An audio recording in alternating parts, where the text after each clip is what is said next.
How's everybody doing tonight? Trying to get used to the 7 p.m. start time. So people gonna roll in when they gonna roll in. So we're going to a little bit about the program management. Uh, Looked at the thumbnails specifically for privacy. We get a lot of privacy questions. Just a lot, not yesterday. Last few months I don't do a ton of privacy. I think privacy is included when you do your system security plan, but I specifically don't talk about privacy. But privacy is throughout Nist now and FedRAMP, so everybody's kind of touching on privacy a little bit. If you can't give me one in the chat, if you can hear me, not. It looks like it's just me here. So we gonna see. We gonna see. Give me one in the chat. I guess I could jump on over to LinkedIn and see my audio working. But once again, you know how we do it. If you got any questions, cybersecurity or tech, put them in the chat. Guess it is Tuesday. Ooh. Put it in the chat. We're gonna get started. Appreciate you. Usually my audio is pretty good. Shout out to Study GRC. They were talking for like 40 minutes. Their mic wasn't quite working, so I was trying to do one in the chat. If you can, appreciate you, Jeffrey Moore. Jeffrey Johnson. I don't want to butcher your name. Aiken Amai. You know how we do. If you got any questions, cybersecurity or technology, put them in the chat. Everybody know I'm a Nist 853 guy, so that's kind of where I usually stay around. Or that's a big domain though, but that's usually where I'm doing most of my videos. From a compliance standpoint, I usually do that type of work, specifically IRS. So let's go ahead and get started.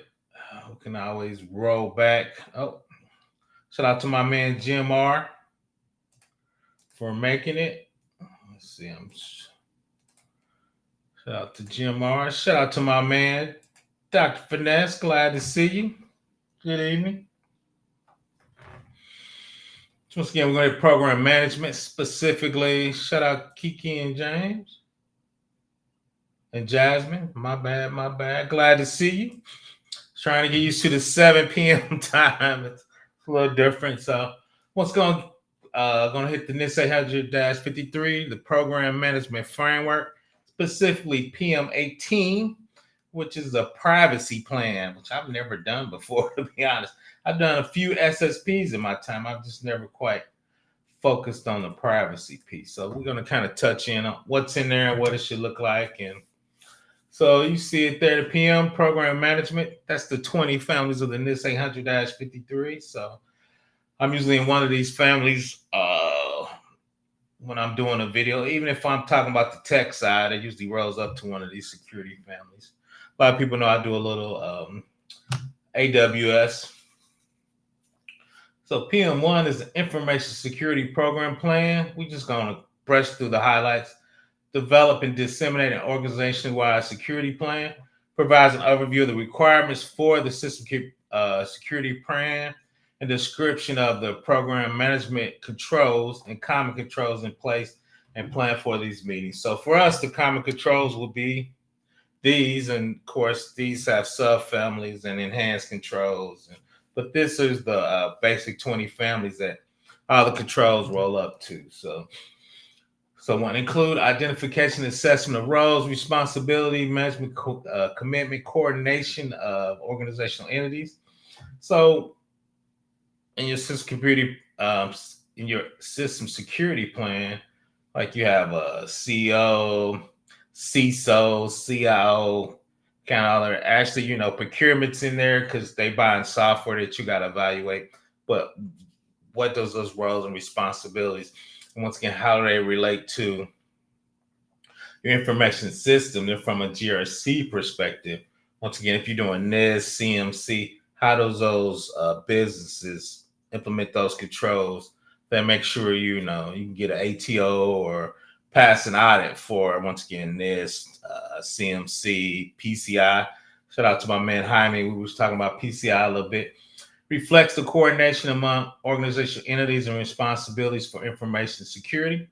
Is approved by a senior official with responsibility and accountability for risk being incurred by the organization, including mission, function, image, reputation, organizational asset, individuals.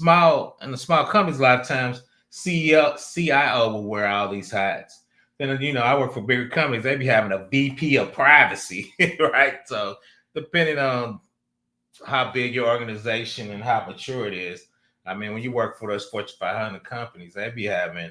I remember I was talking to the privacy officer for the North American division when I worked at Eli Lilly, which is a Fortune pharmaceutical company. So depending on the size of your company, you can have a lot of departments or not a few departments. But from a GRC perspective, and I've been kind of drilled down in this. Like I'm a Nist guy, IRS Pub 1075 guy, and I'm trying to do a CCPA for my privacy, right? Because I think if you're a senior guy, you need some privacy skills or at least an understanding of privacy. So that's kind of how it rolls up. Appreciate you. And now, like I said, when you work for larger companies and most of the big compliance now, they touch on privacy. And once GDPR came in Europe, then I think CCPA took a lot of things from GDPR. So that's kind of where it all kind of rolled up at.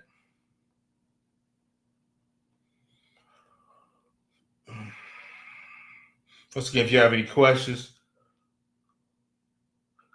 put them in the chat. So we're going to just put our toe in there a little bit today. What is up with my thing? When we talk about develop and disseminate organizational-wide information security program plans. Like a lot of times we used to do these plans and they just collect us. Now a lot of times the CEOs got to sign off on some of that. Finance got to sign off on that.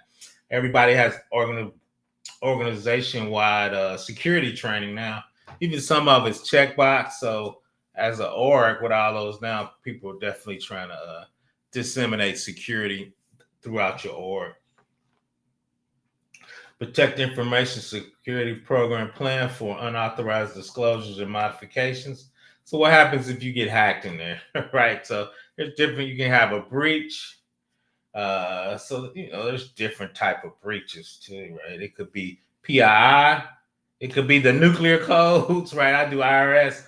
If it's federal tax information, that's huge, right? So what level of breach, do they just get some HR documents or do they steal every credit card number of everybody in your customer database, right? Because you were taking credit cards. So once again, what does that unauthorized disclosure modification look like? Do you have a run book, right? So if something happened, everybody kind of know what to do, right? Can you isolate a machine? Once again, if you report to Fed and you get breached, you got 24 hours to let the IRS know that, you've been breached. If it takes longer than that, you could get a big fine.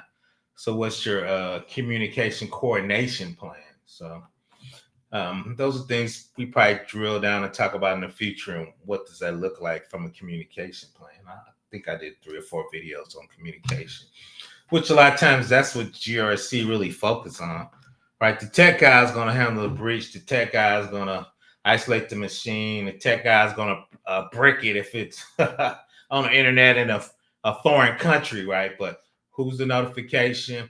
A lot of times you have federal notifications. Now you have state notifications. Then you have PCI notifications. So all that kind of rolls up from a GRC perspective. Once again, what does that notification looks like? And do you run a yearly test, right? Which was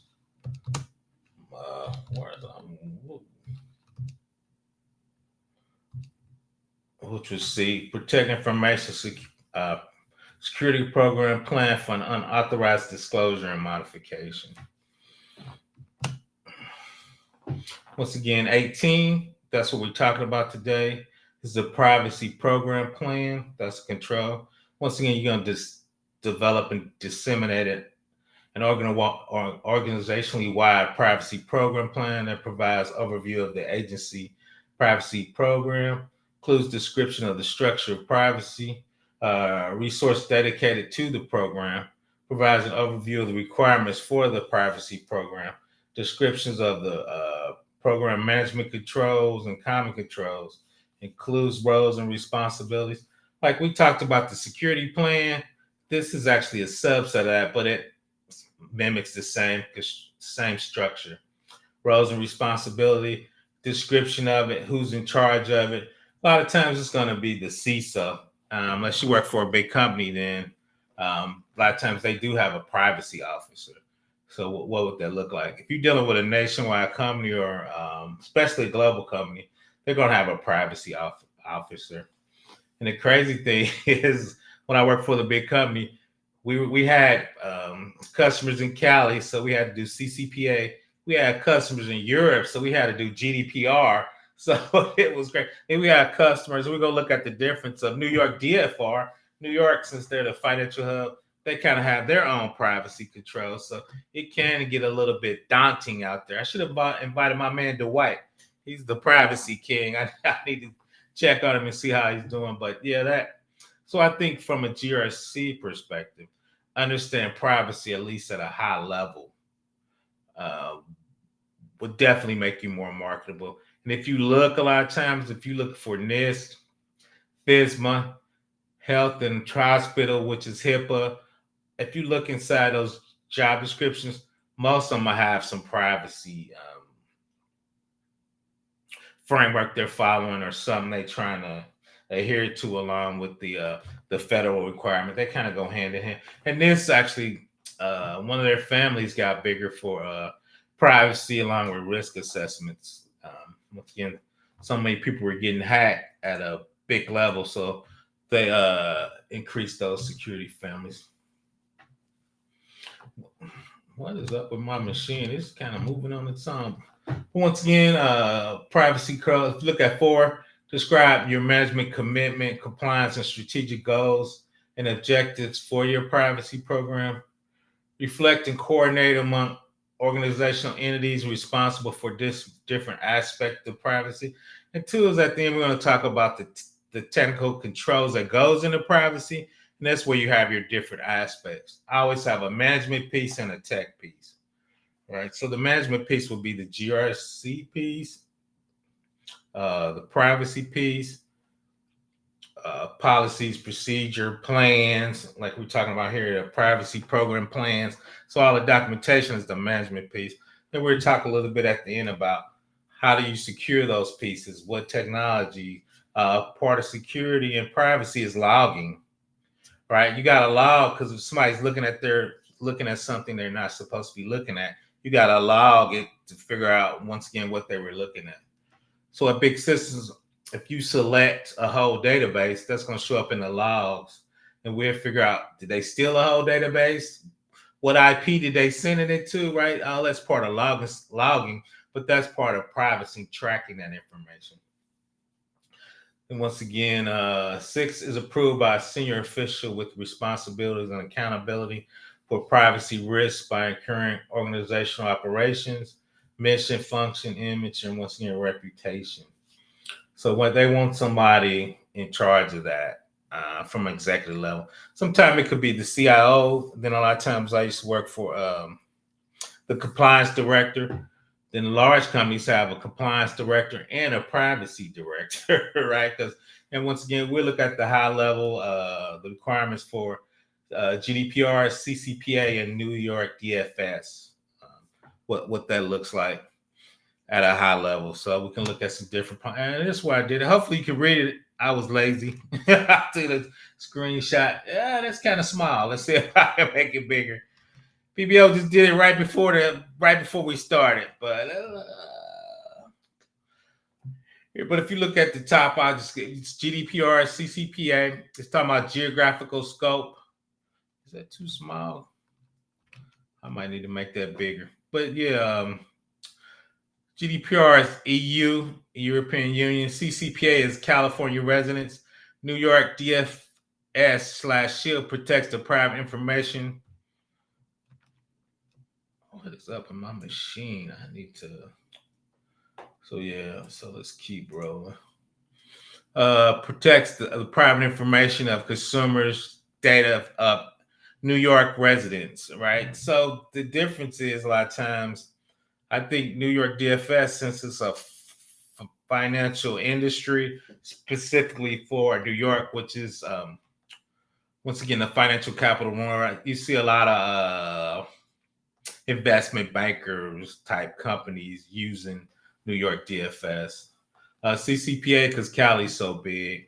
But once again, applicable part GDPR applies to EU, CCPA applies to Cali, New York DFS applies to the entity stores, maintain and transmits data to the private information of New York residents. So you as a GRC kind of got a level set.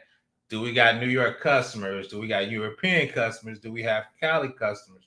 What do we need to do to make sure we're compliant in each one of those regions and in each one of those states, depending once again our type of business, where the majority of our customers at, and did we opt out of any of those privacy compliance?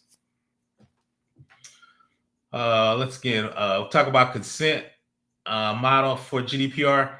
Privacy by design mandates strategic private protection by default and requires legal basis for data processing. The opt-out model for CPA generally permits data processing by default, but require businesses to provide a clear option for consumers to opt out of sales for their data. New York DFS, no specific consent model, primary focus on requiring reasonable data security measures and breach notifications. So my bad, I should have made that a little bigger. But those are the three, I think, big privacies, and you see them at the top: GDPR, CCPA, and New York DFS. When I work for the large Fortune 500 companies, they deal with all three of those. The cool thing for me is we had a privacy director, and that was actually a different department. Now, I kind of reported to him because when you do the GRC, which are requirements for the United States, breach notifications for the companies, right? As you see, those areas were presented in GDPR, CCPA, and New York DFS. So we have to figure out, okay, what level do I need to be at? If we're doing GDPR, it needs to be at this level. If we're doing at CCPA, it's this level. If you do GDPR, it pretty much covers GDPR, CCPA, and New York DFS because it was a higher level security, but just trying to get all that. I am casual economist. I bumped it up to 7. I did. I bumped my time up to 7. My bad. I need to do a better job of announcing that. So a lot of my fans were like, hey, it's too late. We falling asleep. So I bumped up. And I was tired half the time. So yeah, I bumped it up a couple. I went from 9 p.m. to 7. So instead of with late night with PBO, we just evening with PBO, guys. Well, I appreciate that, though. But yeah, we're going to dig into it, not tonight, but later. Kind of the differences between GDPR, CCPA, and New York DFS from a privacy standpoint, what we need to focus on, and technology from a system security plan and implementation. What do we need to do to cover each one of those or all of those, or kind of what's the differences of each one of those? Which one is more stringent? Because a lot of times we're doing business, they say we need to do something high enough from a security perspective so we're covered with GDPR, CCPA, and New York DFS. So that's kind of when you got to get there and get the nuances to kind of figure that out, which can be kind of daunting sometimes.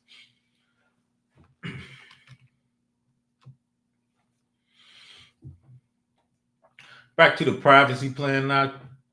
Got a lot of verbiage on. I should have did some charts, but at the top, most people know I do a lot of IRS work. This is 4812. This is a privacy I did probably a year ago. I was helping a company do it probably more than 2 years ago. But I've never heard of this type of privacy. Once again, it's for the Treasury, which is the IRS, the Privacy and Civil Liberties Impact Assessment, a PCLIA.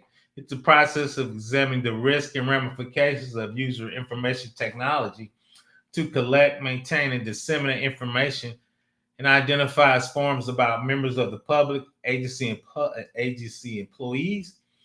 The PCLA also identifies and evaluates protection to mitigate the impact to privacy of collecting such information. So I was working at a client and they were asking about this, and I never heard of that. I've been around forever, so I thought it was interesting. So we're just going to delve into privacy and civil liberties impact assessment. It's a formal analysis, federal agency to perform identity, explain and mitigate privacy and civil liberties risk in the information system or data collection. It expands the classic PIA, which is privacy impact analysis. I've done a few of those by explicitly examining effects on civil liberties, free speech / association, due process, fairness, and non-discrimination. It's usually posted publicly with appropriate redactions. United States Department of Treasury. Most people know once again I do a lot of IRS work. Department of Treasury puts those security requirements out. I just never seen this privacy and civil liberties impact analysis. Once again, somebody mentioned that to me, and I was at a bigger client. I was like, I don't know what that is. So I've been old people learning some stuff. I was a really I feel you, man. I'm the same way. I think I took a little nap before I started, so I got to do a little labbing later on. But I feel you, Jim. But yeah, so we're just gonna look at a couple slides because once again, I thought that was unique. The civil liberties impact assessment of that. Once again, it's part of the IRS publication 4812, which is if you're doing IRS information, not tax information, IRS information for subcontractors and contractors. Once again, it's a different level of security program. That's a cool thing with being around long enough. I've done a lot of different types of securities, even around the IRS. Like I said, 4812 is something I really didn't do a lot of. So what triggered it? You see right there. Before developing, procuring a system to collect, the process is PII. When you make major changes, and this is common for any system security plan, when you do new uses, new interconnections, new tech or expand data. So if you're doing a major upgrade in your system, you need to do an impact once again to make sure the privacy is still good, the security is still good, and with this, the civil liberties are still good. All right. So once again, if you looked at the bottom, what's a full PCLAI covers? Well, it's the same thing you have in your system security plan, right? System overview and purpose, the authority to collect, and Privacy Act analysis. So once again, if I do a lot of IRS work, the Treasury Department is telling us what data we can collect. They're telling us how we can handle it. They're telling us the common security controls. And at the bottom, what information, your PI inventory, data elements, source, and population. So if you got it in the database, you got to have your tables documented.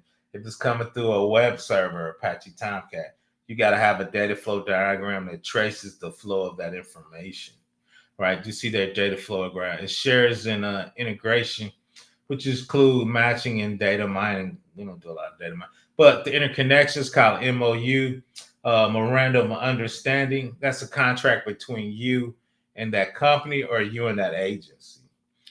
Right. A lot of times when you deal with government agencies, you want to have CYA if something mess up. You want to say, this is the data elements we agreed to. This is the format we agreed to. This is the connections we agreed to. If we're down, then they're down. Or if we're down, they can send it to a queue. Right. The queue buffer everything's up at least for a week. Then once we restart the queue, it'll pick up those items. Right. So you got to figure out, okay, what's the DR perspective? If their system down and we're sending stuff, can we put it in the queue and they pull it?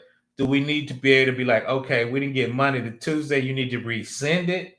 Because a lot of times you do calculations to make these files, right? So can you go and recalculate that to get the same files? You'd be amazed, but a lot of systems cannot do that, right? So if you send it a lot of times, if we send you a file, we're going to archive it.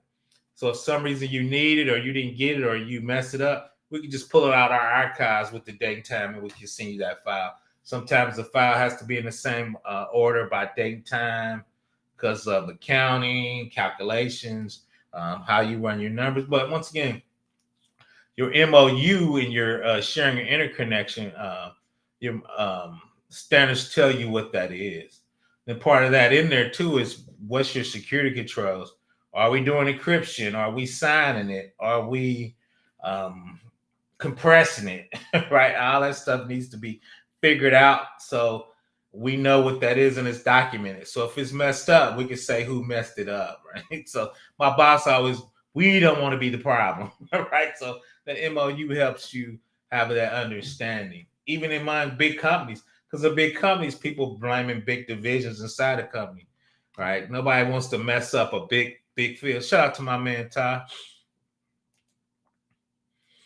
So that's kind of the unique part. Once again, at the bottom, the PII inventory, data flow diagram. And we're going to look at some of those documentations, what that should look like. How do you pull it down? How do you mark it? Once again, how do you do data flows at a high level?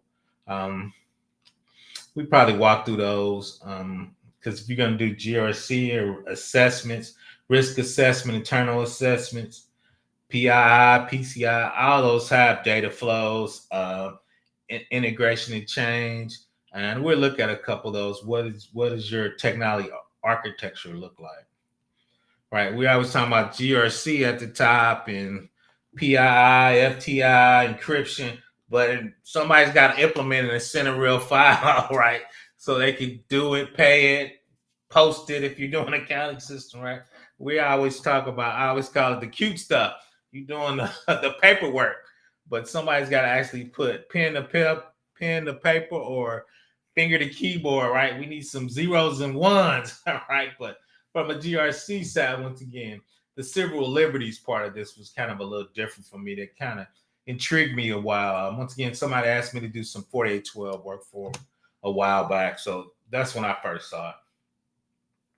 Use limitations, notice of consent, right to redress, how people access, correct, or complain. Redress, obviously, is there a problem, right? So if you send a file and somebody's money's messed up, or you send a file and something happens, once again, how do you back it out? How do you get reimbursed? And if it's money, how do they get their money back, right? I used to do government work where if we didn't get certain tax files out to a constituent, they start earning interest on it, right? Because once it hits our system, we got so many days per state regulations to get that out, right? So once again, that'll be in part of your system security plan and really part of your privacy. Once again, retention records and schedules. How long should you keep it? Once again, IRS wants you to keep your data for 7 years. That's there. Security and FISMA. I spit this out for a FISMA plan. We talked a little bit about logging and auditing. Civil liberties analysis. Risk of profiling. Chilling effect. Bias and outcome. Transparency of algorithm. Due process of safeguard, right? And with those words, obviously, we're going to be working with legal, right? We're not going to figure out due process, right? That's a legal term. Even if it's for computers, the legal party has got to look at that. Because due process means you get a legal representation or can get legal representation. Risk and mitigations, alternative considerations, residual risk, roles and responsibilities, and approved. That's the gov.org. Agencies describe PCLA as a process used to ensure handling of PII conforms to laws, policies to assess risk and effects, evaluate control alternatives, explicitly adding civil liberties dimensions to the traditional PIA, which is privacy impact analysis. Once again, your liberties. And they show you at the top risk of profiling, chilling effect, a bias outcome, transparency of algorithms, and due process of safeguard. Once again, I just thought that was unique from a privacy perspective. Once again, I do a lot of IRS work, and I've never seen that before. When I first did it, probably 3 years ago, somebody's like, "Oh yeah, we got to do a privacy port with the with the civil liberties." I'm like, "With what?" So once again, learning new tricks, learning new things, add them to your repertoire. Hopefully, we'll get a portfolio of things we can show people where we have a civil liberties analysis impact in there. so we can show the paperwork, build our portfolio where we have a system security plan, we have a privacy impact analysis. The part of that privacy impact analysis was civil liberties in there. Um, so, and then two, what would constitute that to be part of your system security plan? Obviously, you would be dealing with some like unions or something. I did a program for a union 30 years ago, and I tried to do a timesheet. They said it had to get signed off by the union because it was extra work, right? So part of that would have a chilling effect, extra work. Is there anything about it bias per different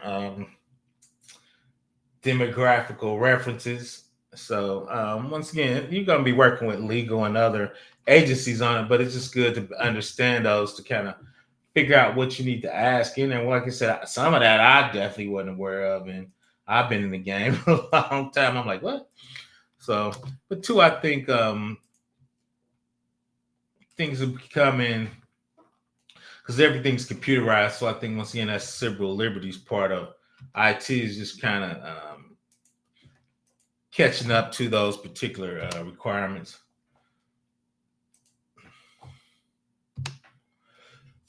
So we're going to talk about a little bit about the shared responsibilities. Most people know I do AWS. So we got AWS in the cloud, what you're responsible for. And here you see applications, identity management. What's AWS? They got the global network. They got hardware. They got regions, zones, databases, right? They can manage the database or you can manage the database, right? So you got to figure out what part of this are you using. Is it all on-prem where you're responsible for everything in orange? Are you doing infrastructure as code? You're responsible for that. Platform, you're responsible for application data. SaaS, I still think you're responsible for data there, but the more of the cloud you use, right, the less responsibility you'll have, right? So that's kind of I guess, the benefits of using the cloud. A lot of people think cloud is becoming so expensive. A few people are talking about moving back to data centers. I think that's crazy, but I've seen a couple articles talking about that. Not a lot. I think it's cheaper for you to go to the cloud, depending on the design of your app, if it's chatty or not, how you're controlling your data, where it's at. I think it's just cheaper to do it in the cloud. And there's AWS. We're going to look at their privacy architecture. We were talking about architecture a little bit. I got to figure out what's going on with my computer. It's not letting me switch. Oh, there it is.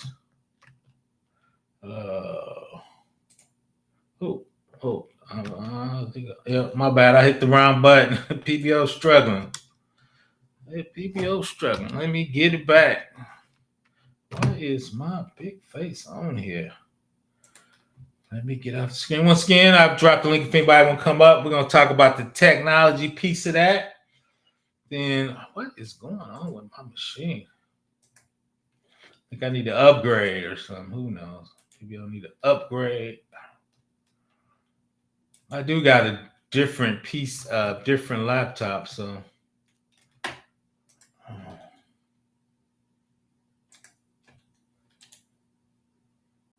Oh, that's not what I wanted to do. That's not what PBO wanted to do. PBO struggle streaming.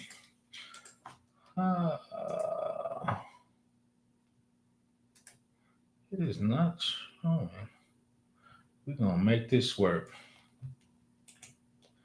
We're going to make this work.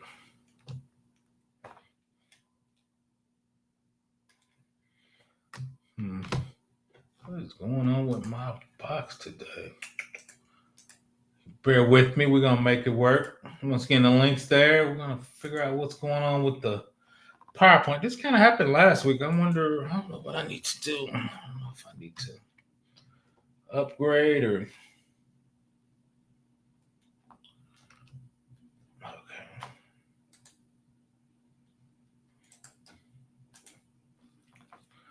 Now it's saying unable to access my screen sharing. That happened to me last week. What is going on? What is going on? I wonder if I got a patch or something. Let's figure out if we can figure it out. Let's see.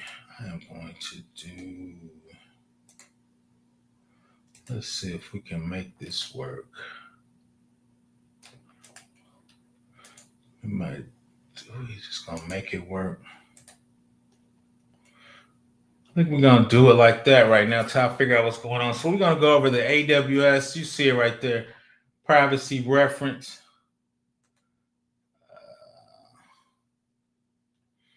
Let's see if I could do that. Over the privacy reference.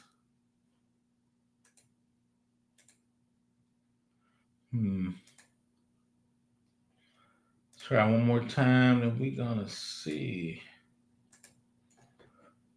Once again, if you got any questions, drop them in the chat. It does not like my PowerPoint like that. So let's make it work. My bad. We're gonna make it work. I always struggle streaming. Let's see. We're gonna show it like that until we figure it out.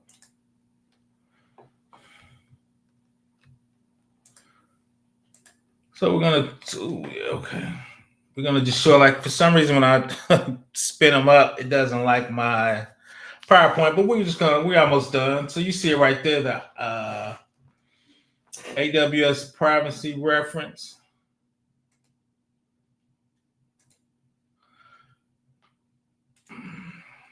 Here you see it's organization management account. Let's see if I can make it a little bigger like that. Yeah. PBL gonna make it work. Let's see. Okay, we're gonna make it work. We're gonna make it work today.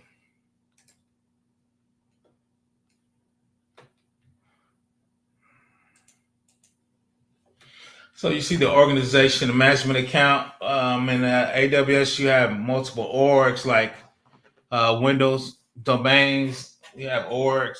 So this is a management account. A lot of times the GRC people being here will read only. So we have the IAM, which is Identity Access Manager, the Access Advisor. You can go out and says, does PBO have too many privileges?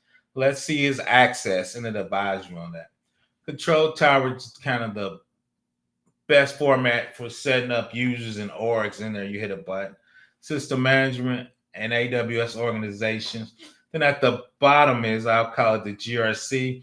We're going to talk a little bit more about GRC engineering, which is security hub. It gives you one pane of glass for vulnerabilities, scans, MITRE attacks, and different types of attacks. And I've done a couple of videos on that.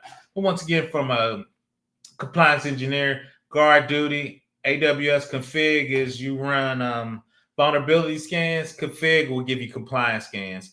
If you're saying you need to be a Nist account or IRS Pub 1075 or CMC, you tell it CMC or IRS, it tells you these are the findings. These are the things you don't have set up. These are the things you need to work on, right? The part of that that's not in there is AWS audit.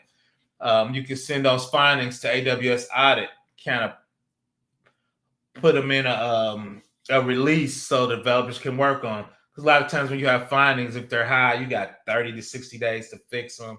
Cat 2s, you got 96 months. 2, if you want to do compensating controls, they have AWS audit. It was kind of pricey. I had it in my lab every day. It was coming up to, it wasn't crazy amount, but it was like $20, $30 a month. I was like, oh, I got to shut this off. I don't use it enough. But once again, we're going to start doing some compliance engineering and start using it and see what we would do in kind of real life. And of course, you got Power BI and Azure has their version of that.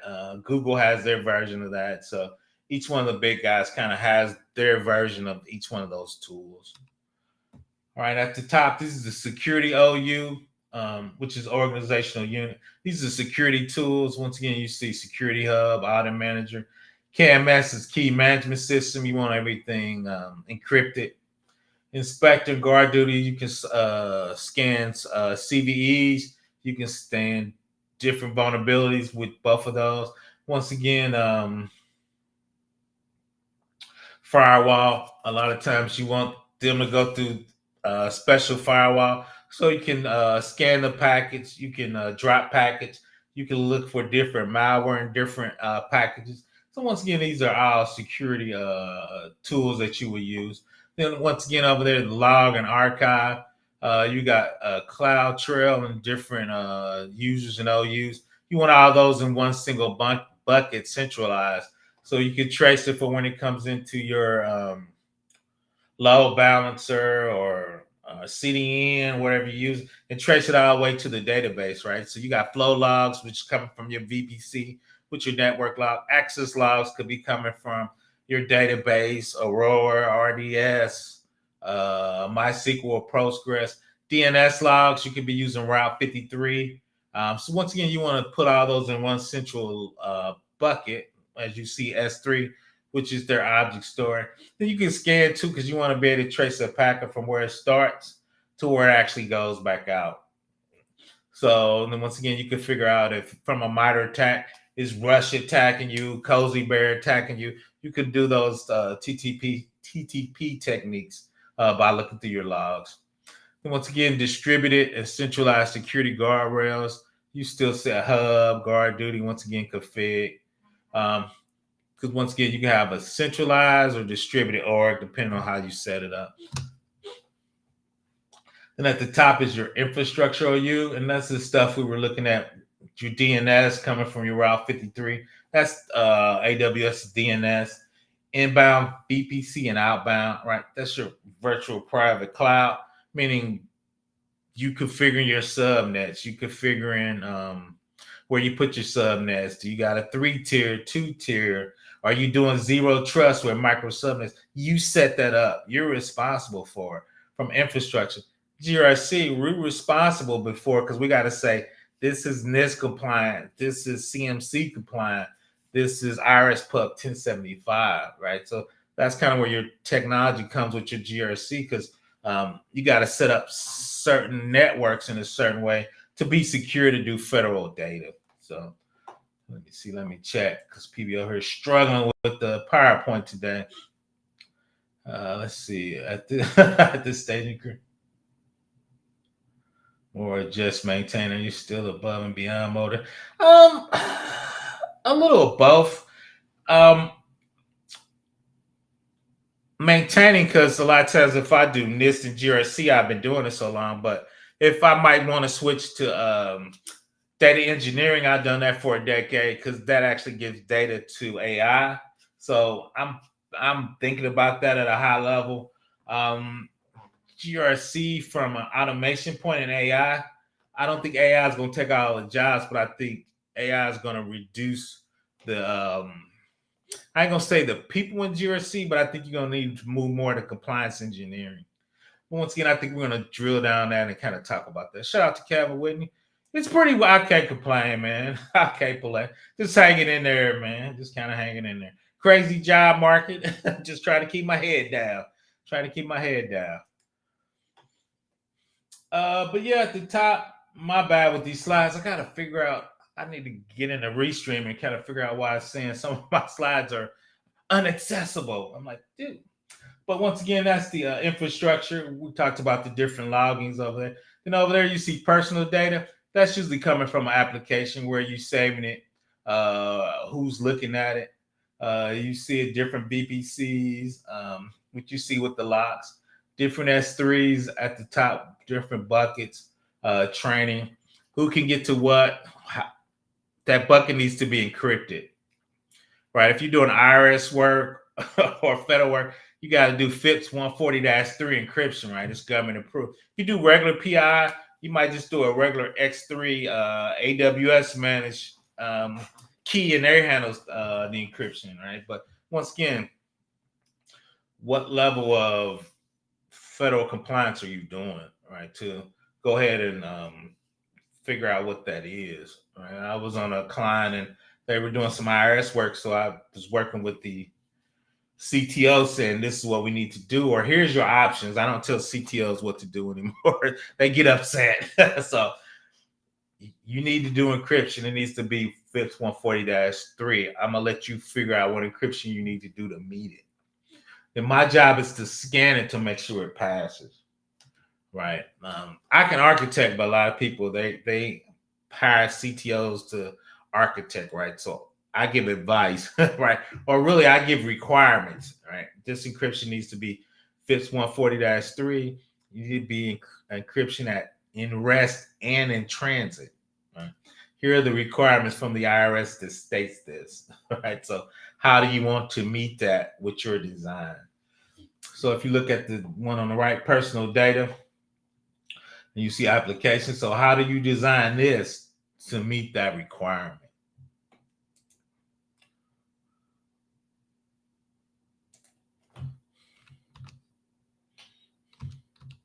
I think that's all I had. Once again, the privacy. Talked a little bit about that. To share, once again, share responsibility when you deliver it.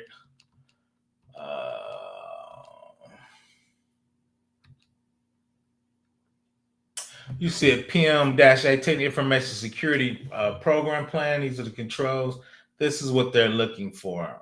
So, as part of your system security plan, privacy and how do you deal with that, right? And a lot of times, I hate this term, data sovereignty. Where are you keeping your data at, right? Can you keep it in Europe? Can you keep it in? Where are you keeping it at? So that's kind of always. I gotta figure out what is going on with my machine. My machine's having little problems today. But two, data sovereignty, where are you keeping your data at, right? A lot of times European data you need to keep in Europe. And the thing you really gotta be careful is you don't want to mix your data. Meaning I got Ohio data mixed with European data. Now my Ohio data has the same requirement as my European data.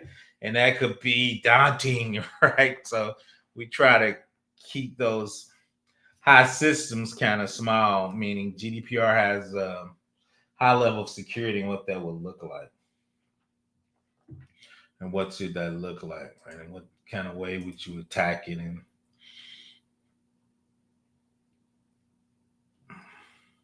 So I ain't got to drop any questions. Once again, I just want to touch on privacy. I've been getting a few privacy questions lately, and it's just kind of interesting.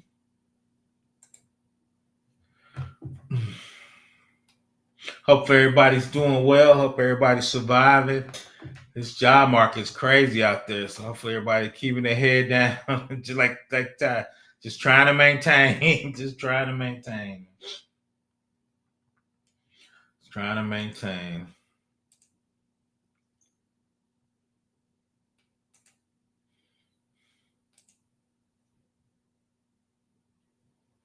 Yep, Cali's CCPA is super sim. Yeah, it is super. Cali took a lot of their stuff from GDPR, and I probably do a video on it, but they are super similar, and it's a heavy lift. Man. It's a heavy lift. Like they can opt out. What's your consent? Uh, they really have the right to delete. A lot of people don't realize when you delete stuff in the United States, we don't delete it. We mark it as delete. So if you go to Facebook and you say delete, you come back in next time they go, oh, do you want all your data back? Right? Because they didn't really delete it. Right. So European have very strict rules on deleting, and they can request changes to their records and profiles. A lot of times you don't do that in the United States. Well, I can tell you we don't do that in the United States. So, but now Kelly took a lot of stuff from Europe. I guess the only thing I'm kind of surprised is we don't have a federal privacy standard. Like GDPR is all of Europe. Like Cali's got one, which is CCPA. New York DFS has one. We touched on a little bit. I heard Colorado's got one that's a little deeper. So there's 3 or 4 states with big privacy programs. So I got to figure what is the overlap of that, right? So what's the differences? If I do security, how much security do I need to be compliant with all of it? So not to worry about it, right? Or is we just don't really have enough Cali customers to worry about, or enough European customers? We can keep them in Europe in a local host and just not incur all that cost. So what would that cost? Extra encryption, FIPS 140-3. They have, which we should do, a ton of MFA stuff. I think zero trust is real big on there. So your network's got to be set up a certain way. So once again, what does that look like for all the different privacies that you're responsible for as an org, right? Do you kind of understand what that is?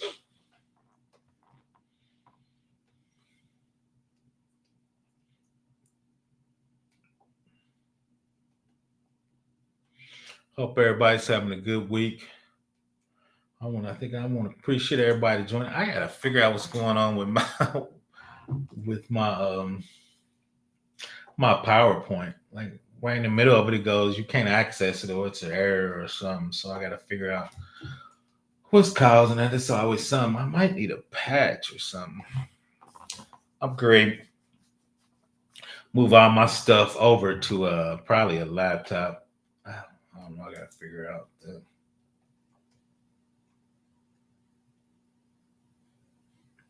Yeah, I heard that too. I haven't dug into that.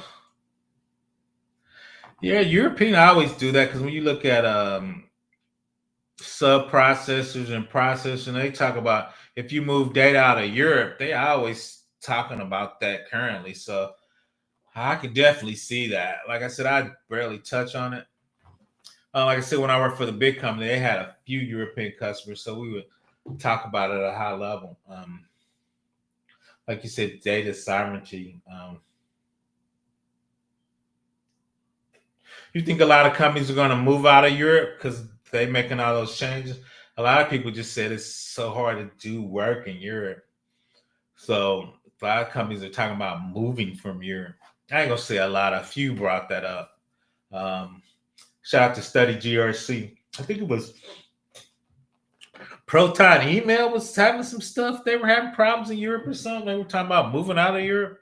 So that's going to be interesting. Kiki is, are they going to, like you said, there's ramifications, or a company's going to move from Europe? But if you have European customers, even if you're in the United States, you still have to follow GDPR.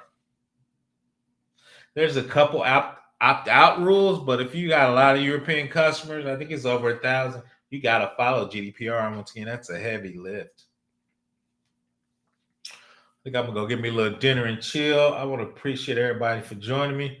I'll drop the link one more time. You know how to reach me, even though I haven't checked my email in about 3-4 days. I need to go over and check my email.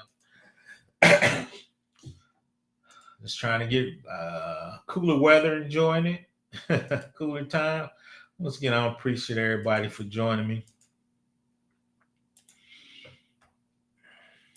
This is my new time. I guess I need to publish it because I know a lot of times YouTube don't hit you with the notification. Especially me, I'm small. I think I got like 4,000 and a little bit. So my goal in 2026 is getting my monetization back, get the PBO barbecue fund clicking again. So that's gonna be it. But once again, let me know if you want me to do a video on anything specific. 9 times out of 10, if you gotta ask me a question, I already have a video for it. All right, so I've been doing a lot of videos. I was surprised I have 800 plus videos.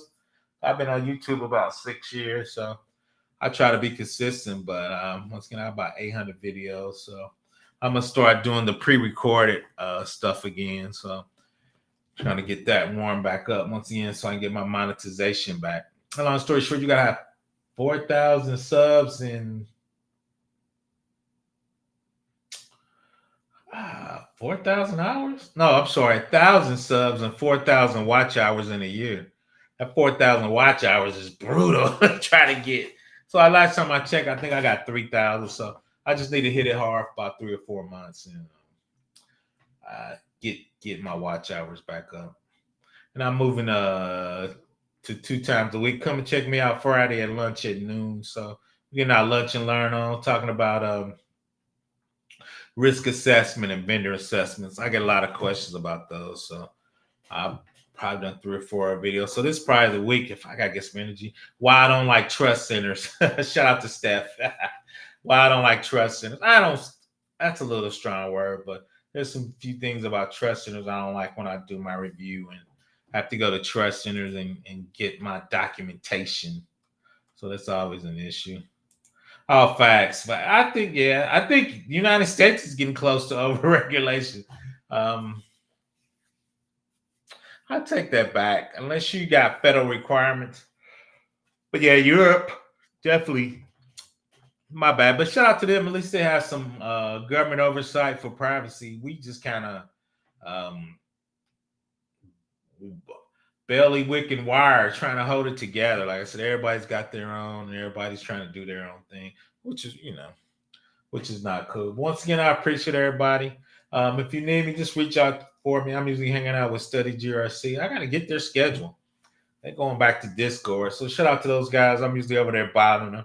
Appreciate everybody for joining me. Once again, some quick hit. Trying to come in at the new time at 7 p.m. on Tuesday. So go ahead and knock it out. Get about an hour and just once again take care of it. Let me know. I think I'm gonna kind of ease into because everybody's talking about this compliance engineering. So what would that look like, and what tools you would use for it? Once again, I appreciate everybody for joining me. I'm out. PBL about to get a little dinner and